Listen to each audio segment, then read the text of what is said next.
Terima kasih untuk waktu yang telah diberikan kepada saya. Perkenalkan, nama saya Jerni Natalina Zebua, NIM 2021240032. Mengenai tugas pada topik kedua, yaitu meringkas kembali PPT 1, 2, dan 3.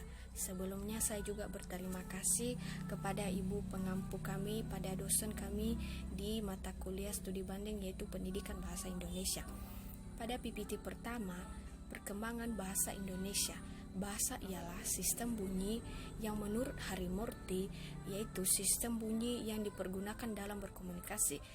Maksudnya di sini ialah manusia mempergunakan bahasa untuk berkomunikasi satu dengan yang lain dan untuk kelompok lainnya. Sejarah bahasa Indonesia berasal dari Austronesia, Melayu, dan Lingua Franca atau bahasa pergaulan. Bahasa Melayu ini terbagi dua, pertama Melayu Pasar dan Melayu Tinggi. Melayu Pasar biasanya digunakan pada kehidupan sehari-hari dan sangat simpel dan praktis, sedangkan Melayu Tinggi biasanya digunakan pada keluarga kerajaan.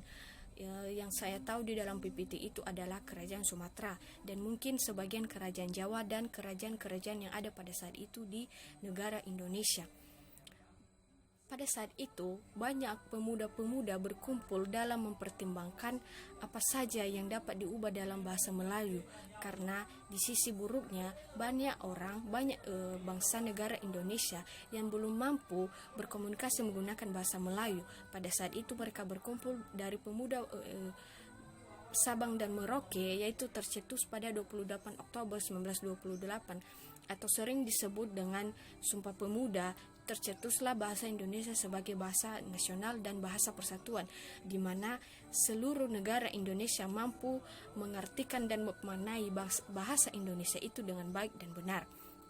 Pada ejaan bahasa Indonesia yaitu terdapat gambaran bunyi dan tulis-menulis yang sesuai kaidah, yaitu mulai dari ejaan Punctuation, Republik atau Swandi, ejaan Melindo atau Melayu Indonesia, ejaan Puebi, dan ejaan Ebi. Di dalam ejaan tersebut terdapat perubahan-perubahan yang sesuai kegunaannya hingga saat ini. Pada ejaan Indonesia terdapat 26 huruf, 21 konsonan dan 5 vokal. Terdapat huruf diftong yaitu ai, au, dan oi. Pada ejaan Indonesia juga terdapat persekutuan kata dengan huruf vokal. Dan pada penulisan kata terdapat satu huruf kapital yaitu pada awal penulisan kalimat. Dan pada judul buku ataupun surat kabar dalam kalimat terdapat huruf miring. Terdapat kata dasar yang belum memiliki imbuhan, biasanya terjadi pada pembentukan kata. Terdapat juga turunan kata yang awal pembentukan kata.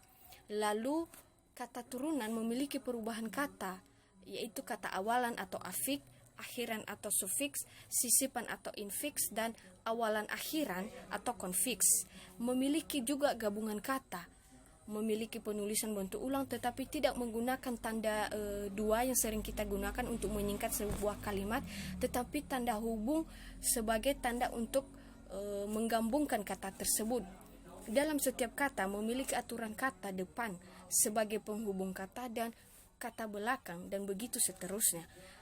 Dalam ejaan tersebut juga, dalam ejaan bahasa Indonesia, penulisan kata memiliki singkatan dan sekaligus penulisannya seperti SMP.